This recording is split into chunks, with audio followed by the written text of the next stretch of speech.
And now we're going to move on to our next talk, which I'm afraid is not going to be much more uplifting. And it is a talk about the nuclear menace by Tilman Ruff. So Professor Tilman Ruff is the founding chair of the International Campaign to Abolish Nuclear Weapons, the ICAN, which won the Nobel Prize in 2017. He is the co-president of International Physicians for the Prevention of Nuclear War, which also won the Nobel Prize in 1985. And he's the honorary principal fellow in the School of Population and Global Health at the University of Melbourne. So without further ado, Professor Tilman Ruff on the nuclear menace. My name's Tilman Ruff, and I'm pleased to be invited to speak to you today about the ongoing threat that's posed by nuclear weapons. I'm pleased to do so from Wurundjeri land, pay my respects to their leaders emerging present and past. So nuclear weapons have only been around for 3/4 of a century, but have changed things like nothing else. Even before they're used in a nuclear war, they exact a very substantial health and environmental toll. The over 2,000 nuclear weapon tests that have been conducted, including in this country, have contaminated vast areas of land for geological time, affected those most close to those tests, sometimes very severely. In some communities, whole communities in outback Australia, getting acute radiation sickness, reflecting very substantial radiation exposure. And the estimated legacy of several million long-term cancer deaths will stick with us. There's also a major opportunity costs from these gargantuan instruments of destruction. Global military spending is on the rise. It's currently $1,917 billion US, almost $250 US per person alive. And it seems to go up despite recessions and pandemics. The US alone accounts for almost 40% of that, and Australia, surprisingly much greater than its population, is at number 13. In the US, the largest spender, almost half, in fact exactly half, of discretionary government spending goes on the military. The Stockholm International Peace Research Institute some years ago estimated just what proportion of military spending devoted to meeting the Sustainable Development Goals that all countries have signed on to, estimated that around 5 or 6%, which roughly equates with the nuclear weapons spend, would meet all of the health goals in the SDGs, or the water and sanitation and ecosystem and biodiversity goals, and the emergency and humanitarian goals put together. So there are extraordinary opportunity costs from doing the things we need to do. This graphic just compares the expenditure represented by the size of the circles of some key international humanitarian and health organisations compared with the gargantuan red circle represented by military spending. And recently in the COVID pandemic, people have done these sorts of comparisons of equivalent costs in health terms versus in military terms. The F-35 fighter aircraft that Australia is in the process of buying 70 of, for example, just operating those for 1 hour is sufficient to employ a nurse for a year. It's estimated that increasing global health spend by roughly as much as global military spending per person would essentially save almost 100 million lives and increase life expectancy between 3 to 8 years globally. So huge opportunity costs from that diversion of resources. But the biggest threat, of course, that these weapons pose is what happens if they're actually used in conflict. Nuclear weapons can be almost limitless in size. The largest single test explosion at 50 megatons contained about 4 times the explosive power of all of the explosives used in all wars throughout human history. But of course, nuclear weapons have unique capacities as well in terms of their ability to spread indiscriminate long-term hazardous radiation and cause global climate disruption, which I'll say more about. There are currently about 13,500 weapons, more than 90% of them owned by Russia and the United States, almost 4,000 deployed at any point in time, almost half of those on high alert, ready to be launched within a few minutes of a decision to do so. Their average size at 200 kilotons, 200,000 tonnes of high explosive equivalent, is about 13 times the size of the, by today's standards, relatively small tactical-sized nuclear weapons used in Hiroshima and Nagasaki that between them killed about 250,000 people by the end of 1945. But there are still multi-megaton range weapons currently deployed. The World Health Organization, when it examined the effects of nuclear war on health and health services back in the early 80s, and has repeated this conclusion since, stated unequivocally that nuclear weapons constitute the greatest immediate risk to human health and welfare. They documented that no health service or combination of health services was up to the task of managing the casualties, even of a single nuclear explosion over an urban centre. And therefore, in health terms, the only logical approach was primary prevention, that is, preventing this from ever happening in the first place. The Red Cross, the world's largest humanitarian organisation, the Red Cross Red Crescent movement, similarly has repeatedly, I've quoted one example here, after a detailed study, assessed that there is no feasible or current international humanitarian capacity that could in any way respond meaningfully to the casualties of nuclear weapons use. The most important new science that we now understand relates to the impact of nuclear weapons relates to their climate impact. People are used to thinking about climate change as related to uncontrolled global heating, but there's an equivalent opposite, if you like, climate threat that we also subject the healthy, sustainable, hospitable climate that we need for human and ecosystem flourishing. And that's the risk of an abrupt ice age conditions, essentially, from nuclear winter. Let me explain the science behind that. Nuclear weapons are extraordinarily efficient at igniting simultaneously hundreds of thousands, millions of fires over very large areas, consuming essentially everything flammable that will burn: wood, cloth, paper, plastics, petrochemicals, hydrocarbons, asphalt, vegetation, anything flammable. It's estimated that even the relatively small weapon used in Hiroshima released about 1,000 times more energy in the fires that it ignited than the explosive power of the weapon itself, and about 13 square kilometres comprehensively burnt in the Hiroshima firestorm.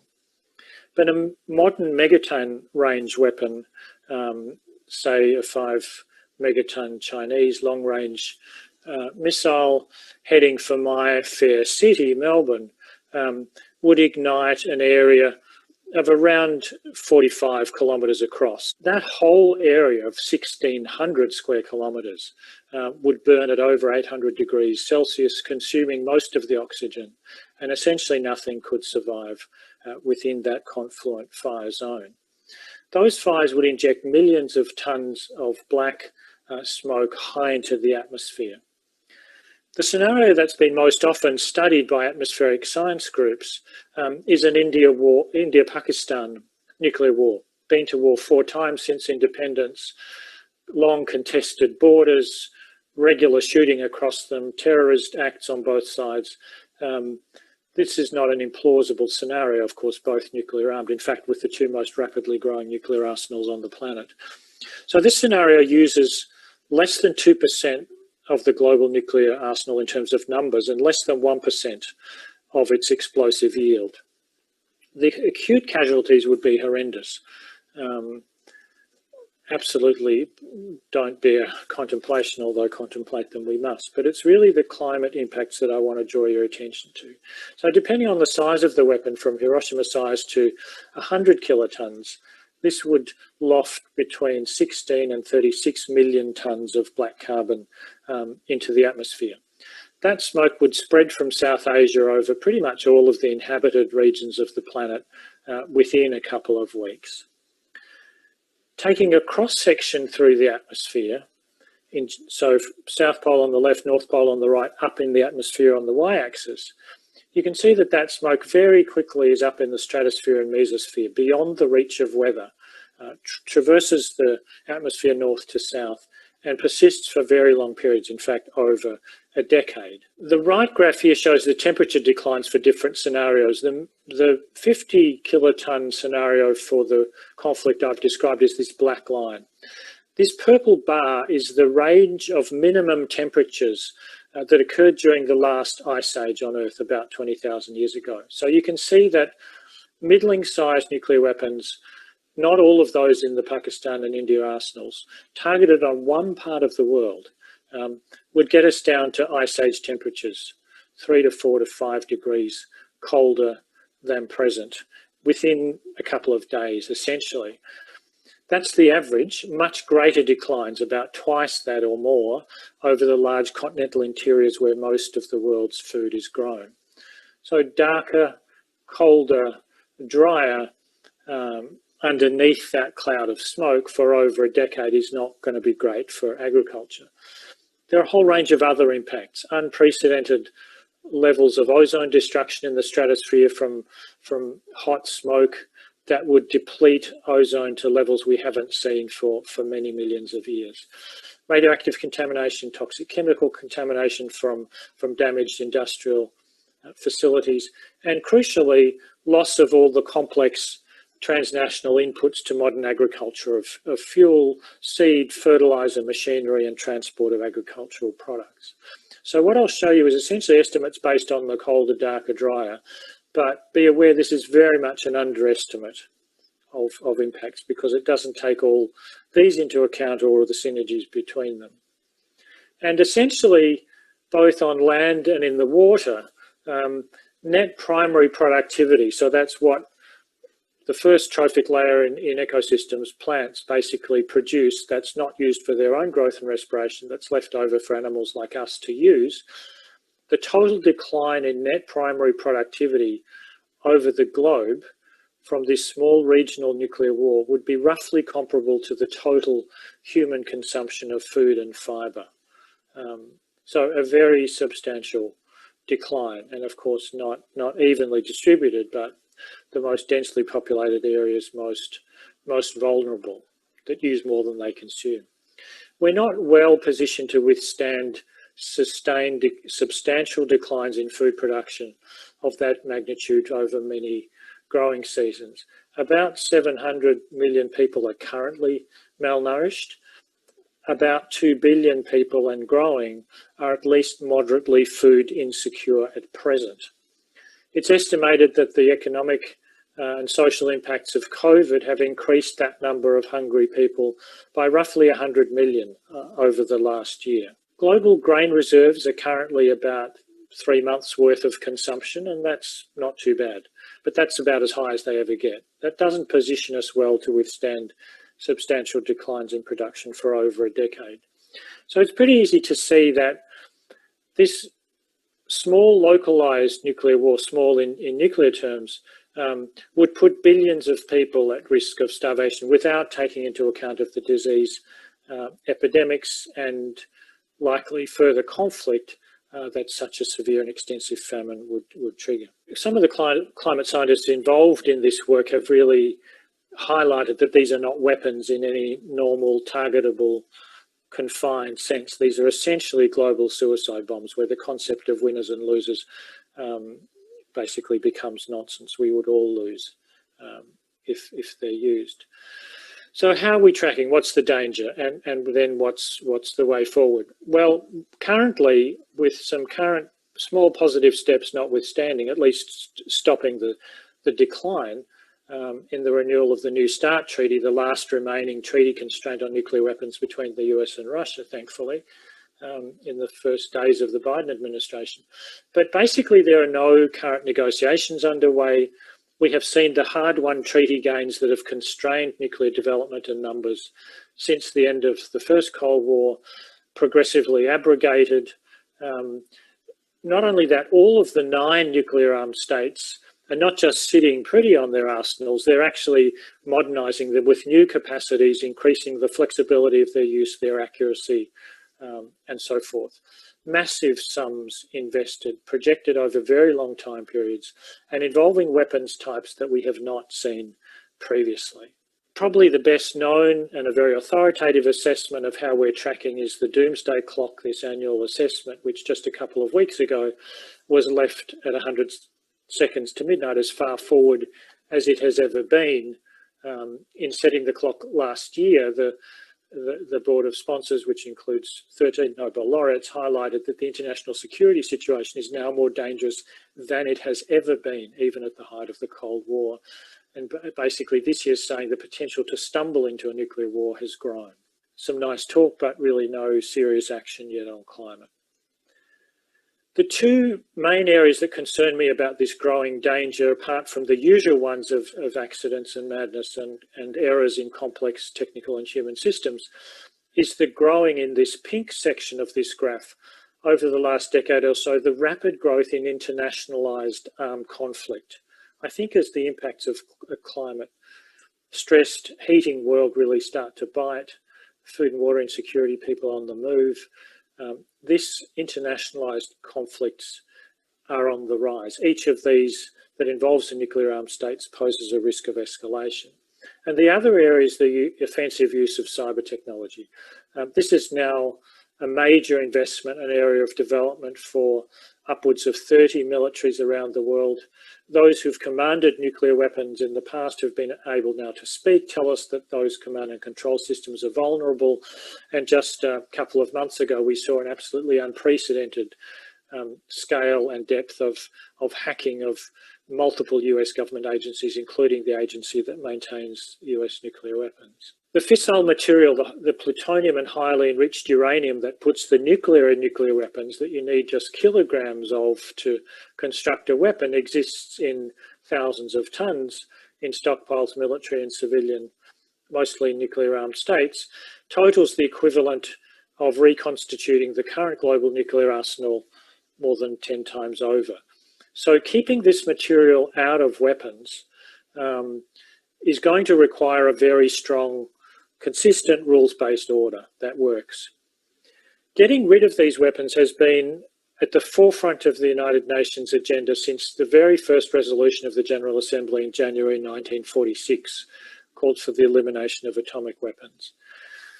We can take a lot of lessons and great heart from the very significant progress that has been made in controlling the other weapons of mass destruction, biological and chemical, and the other major kinds of indiscriminate and inhumane weapons, landmines and cluster munitions. For all of them, codifying their rejection as unacceptable for all nations in a treaty that sets the same standard for all nations and provides the basis and motivation for the progressive efforts to eliminate those weapons has been the pathway for all of these. And no weapon has been controlled without first establishing that clear benchmark that these are unacceptable weapons that no nation should wield.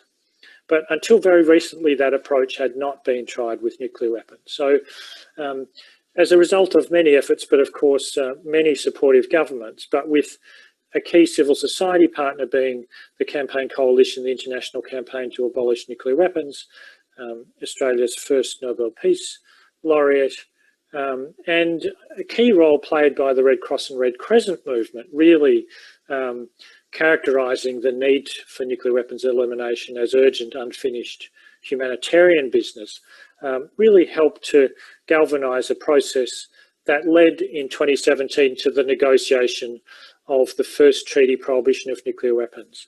And that treaty now, as of 2 months ago, entered into force, achieving the 50 ratifications, and in fact has accrued a few since. And I'd be very hopeful, given the 120 plus nations that have supported this treaty at every step of its development, that this will continue to grow.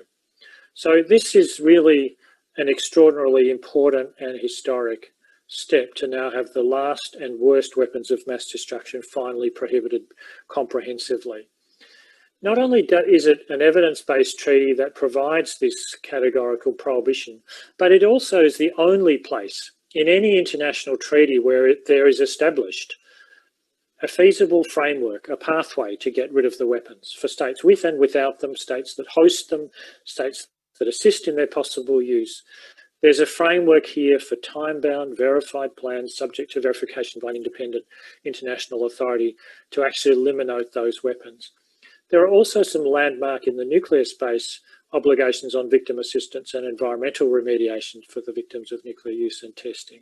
One of the signs that this treaty matters is the level of consistent opposition it is and discomfort it has aroused among the nuclear armed states that are now being, for the first time, I think, really seriously challenged fundamentally about their right to continue to threaten all of us with this most acute existential threat that humans and the biosphere face. And it's interesting to see the arguments used here by the US in trying to convince its NATO allies to boycott the negotiations for the treaty. They're nothing to do with what was publicly stated at the time. They're all about recognition that this treaty would work as intended to delegitimize nuclear weapons and planning for their use. And I think there's also an element of the way that this treaty happened through the General Assembly in a way that couldn't be stopped by the largest and most powerful states was really bringing humanity and global democracy to nuclear disarmament in a way that hadn't happened before, which they don't like. This treaty has very strong support amongst the health and humanitarian sector, my area of work, and really room for everybody in civil society to engage with these issues because everybody has a bank account or a pension fund. There are vast sums of money invested in these weapons. This is the estimate in US dollars for the financial institutions' investments in nuclear weapons producing companies over just a recent 2-year period. As the writing is on the wall now with this treaty, a growing number of financial institutions are divesting from these weapons, including the world's largest sovereign wealth fund, some very large pension funds and banks and life insurance companies. Everybody can engage in this work. In Australia, banks, super funds and the insurance industry are estimated to have somewhere in the vicinity of $30 billion invested in those companies. And these tentacles go rather deep. Many of us who have university connections, our universities are involved in partnering with organisations with companies that make now illegal weapons of mass destruction, not an appropriate thing for a university to be engaged with. And I want to just reflect in closing that it's evidence-based advocacy. It was evidence of growing contamination of strontium-90 in children's teeth that helped to end atmospheric nuclear weapons tests. It was evidence about the absolutely catastrophic impacts of nuclear war and the realities of nuclear winter if nuclear war happened that convinced the leaders of the largest nuclear armed states almost to agree to eliminate their arsenals entirely back in the 80s. I've now had the privilege of being associated with 2 Nobel Peace Prizes recognising the key role of evidence-based advocacy that gains traction for IPPNW in helping to end the Cold War, for ICANN in helping to bring about the treaty to ban those weapons. So this is the existential question that we face. Will it be the end of nuclear weapons or the end of us? We all know what the answer to that question needs to be. Amidst all of the other urgent priorities and challenges that face us, I think this, in a sense, is the most acute, because getting rid of these weapons before they end us is an absolute precondition for keeping and protecting and sustaining and developing everything else that matters. So I think this is work for all of us, and the Treaty on the Prohibition of Nuclear Weapons really does provide a light that shines down a pathway that we all must take. Thank you.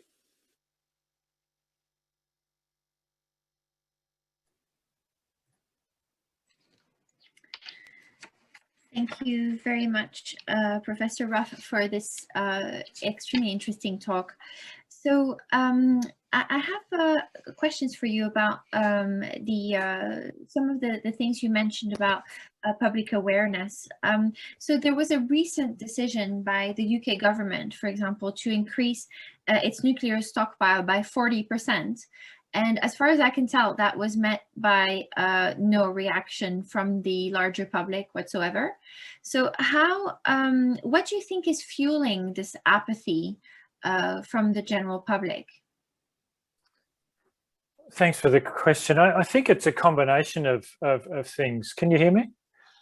I can, yes, thank you. Yeah, good, okay. I think it's a combination of things. I mean, there are very powerful interests, the largest states, massive corporations that have spent decades placating the populace that somehow these heinous so-called weapons enhance security and that this is under control, and that since the Cold War there's been the end of the first Cold War, there was the welcome relief, misplaced I think, that somehow these weapons had disappeared, which of course they hadn't.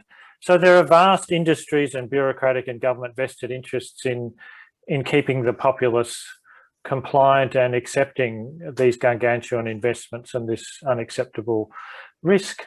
There are also plenty of other immediate daily life issues that confront people, especially in the current climate with COVID and all of its attendant social and economic dislocation. If you ask people around the world very consistently, the poll data in every country is generally over 70 and 80%. In many European countries, well over 90% of the population want their governments to negotiate to get rid of nuclear weapons. With few exceptions, Pakistan is really the only country where the numbers get down to sort of in the 50% wise currently.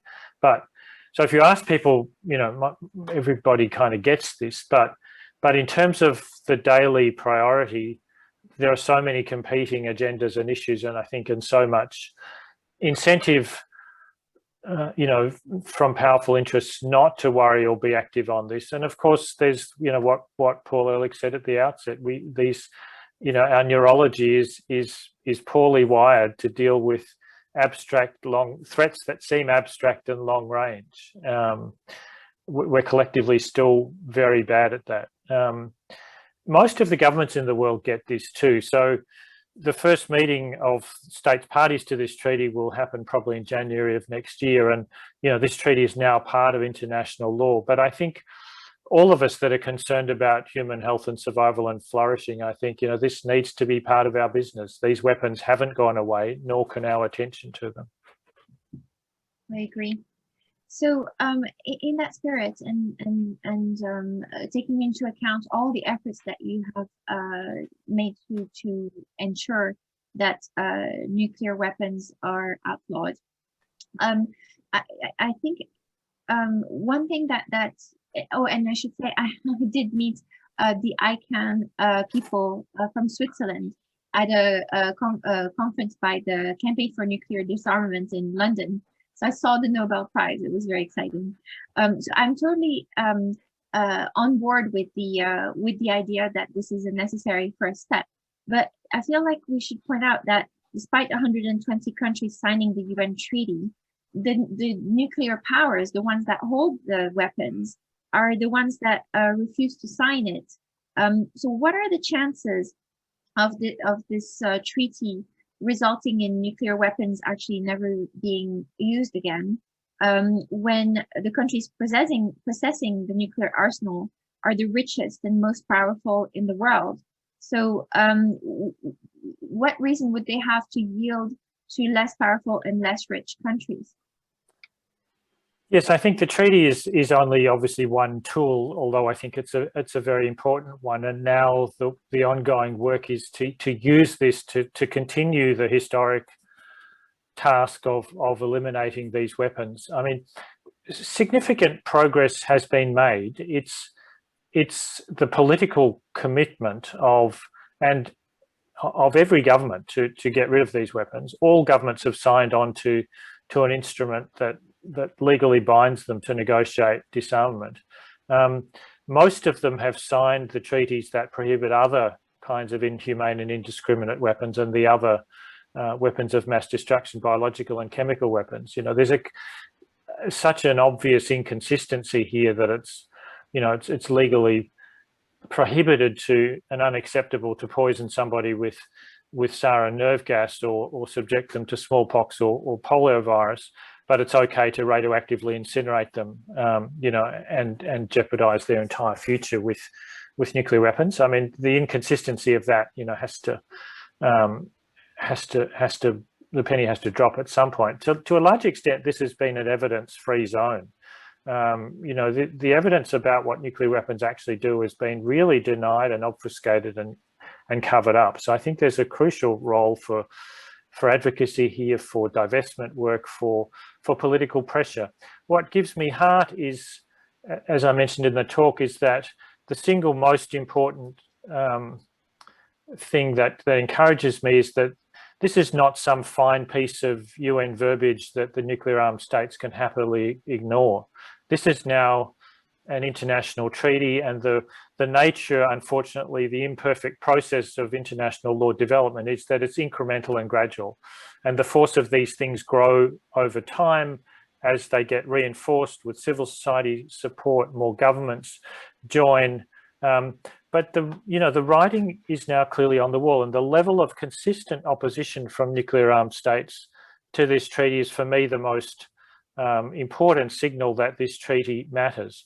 And if one looks at the record with the experience with other inhumane weapons, it's very interesting. If I just pick, for example, the United States, but it's just one, the cluster munitions and landmines treaties were opposed, their negotiation, and have not been signed by Russia, China, or the United States, the largest, most powerful states, the largest producers and users previously of these weapons.